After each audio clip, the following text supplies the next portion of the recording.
art is a bridge to the unseen. It's a bridge from the inner to the outer. It's the bridge from the mind to the heart.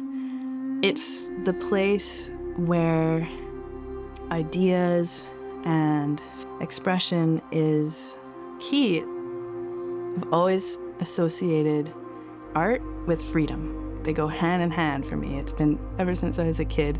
I was like, I'm going to be an artist. I knew that. And I also knew because I would have the most freedom because it's limitless. You can do anything within your art.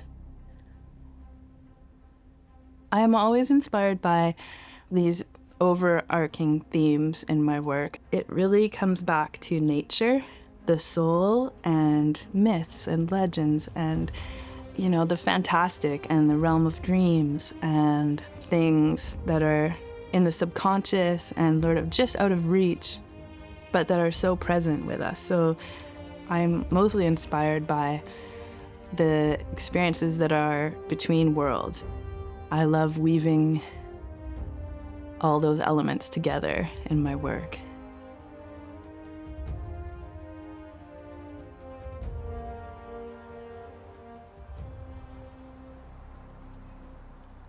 We are so lucky to live here. We're surrounded by inspiration, beauty. Nature is the greatest artist of all. It's everything. It's dramatic, it's passionate, it's the tiniest little things, it's everything. So I'm constantly in awe. You know, I love my garden right now. It's so exciting to me to watch things grow and yeah, I love it. I don't know. I mean, anything from picking apples to working with the cycles and the energy of life and growth and decay, and I love the slowing down and yeah, knowing when to plant things, knowing when to harvest, and yeah, just learning how it sustains us and what you're giving back to nature and how you're looking after it, like being a caretaker and yeah, giving thanks to the land. As a visual artist, I have to allow things to come through me because I'm receiving impressions and ideas and inspiration all the time. So in order to keep myself and my channel clear and open, it has to be a continual conversation and a fluid stream. It's the idea that really you're there to do the work, but the best work happens when you're not trying to control it. So you're getting out of your own way, but you're being completely present.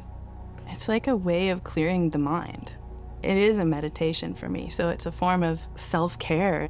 It's just something that you have to do. You know, you can't let it build up. As humans, we go through so many natural ebbs and flows of creative inspiration, but I think it's just important to come back to your center and face where you are at that moment and not have all the expectation on yourself, but just show up and see what happens and be ready to see what comes out. And there is a discipline to that. You know, you're not just waiting around for inspiration to hit. You have to be found working, and that's when the inspiration can really come through. So you can have those breakthroughs of understanding. Yeah, it creates clarity for me. It just puts me in a state of openness and receptivity where I'm able to see things from a different perspective, and that is exciting for me, and it helps me understand the world better. It helped me understand humanity and people and what we're all doing here, and yeah. I don't like it when it feels like I have to go do it. I want to go paint. I mean, it has to be fun. That's the thing I find, and it's serious too. I mean, it's not always fun, and that's for real, because the reason we also create is to bring the things that are difficult to deal with to the surface. For me, it's always been personal. I've always found healing in my work, it's been a source of catharsis for me over the years, and it's something that I've always needed to express. And so that just includes the whole range of human emotion. And when I externalize those things, I can understand it better and I can move through it because I'm seeing it and I can acknowledge that that's what's going on inside of myself. And so then through letting it out, gives it a chance to be brought to the light and be seen, and then I can move through it and find peace with it. It's really incredible that art has that ability to heal, and everyone has the ability to do that too. As humans, we have so many complex things going on in our souls, and there's so much going on the planet that we have so many levels of things to work through right now. And it's difficult. It's painful. So to have an outlet to let those things out and look at them and go, okay, those are things I'm worried about or concerned about, and how can I change that for myself? And, how can I create something different from that?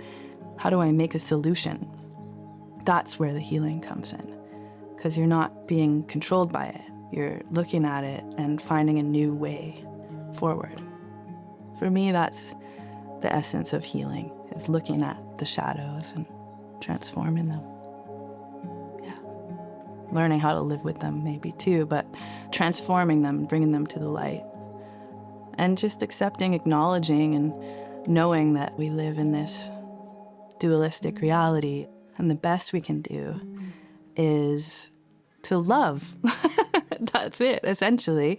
Just come from a place of love and transform ourselves and heal ourselves as much as we can in order to help the collective and help everyone else on their journey of doing the same thing. We can be our own worst enemies. I think that's where the struggle is. So the struggle is your relationship to the self.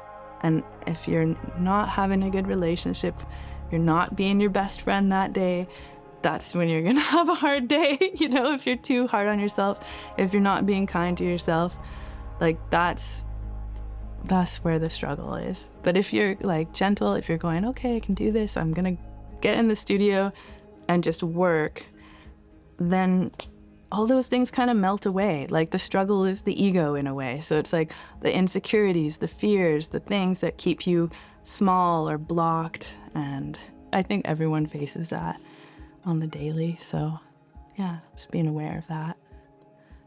Honoring your own rhythms and your own cycles. Yeah, which brings it back to nature, we all can't be summer all the time. Gotta go through winter. You have to go through dark nights of the soul. And that makes the good times so much better.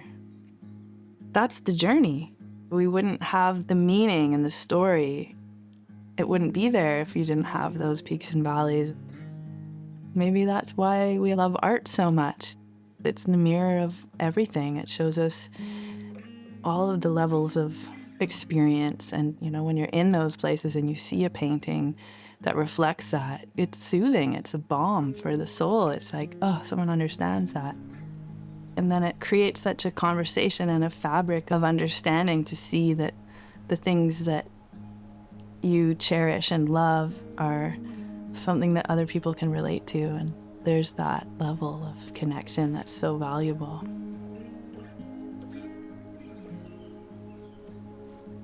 When you know someone's story, it's so different, the way that you feel about them and how you see them. And so the act of storytelling and paintings, you're sharing something from your soul.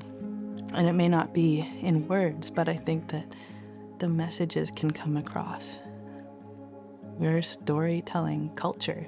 So when you look at things visually, the picture's worth 1,000 words. That can tell you a story that unlocks something in you, and then it doesn't need words. It's just like a feeling.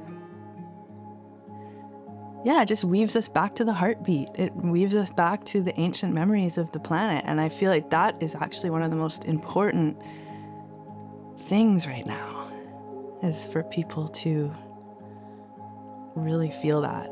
And then once you feel that and remember that, you want to look after it. You want to take care. There's no question of how you treat the earth. There's no question of how you treat other humans. It is a form of communication and connection to the whole world. As artists, too, there's a certain responsibility that we have to talk about the things we feel passionate about, and how do we use our art to raise awareness about things and use it for the greater good. That's what my art's all about. It's a way I can give back. It's a way I can offer and make my love shown, you know? That's how it is, so. Yeah. I think that is one of the most important things and one of the most beautiful things about creating art, is that it has this massive, limitless potential for catharsis and for healing and for inspiration, and it's so important, and we need that, you know, as a society and as for culture. We need to be able to look at things with a fresh lens, and we need to be able to jump from A to B in totally new ways, and it opens up synapses in the mind when we see a painting that has put all these different concepts and ideas together in a way we'd never thought of before. It actually creates neural pathways for people to think of what's even possible.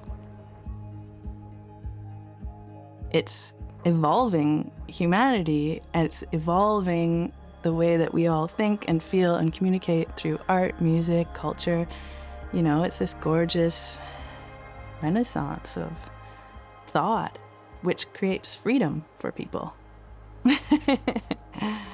I think art is magic, I really do, and I think that that's essentially what it's always been. Even like the first handprint on the cave wall, you know, like that first expression of human art on the wall, like that has been with us since the very beginning.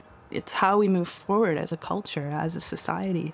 So it's the most important thing to see where to go next and understanding each other's vision and the world around us.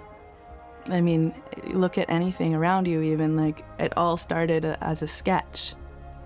It gives you an experience of limitlessness, keeps people's minds open. We don't even know what's possible yet.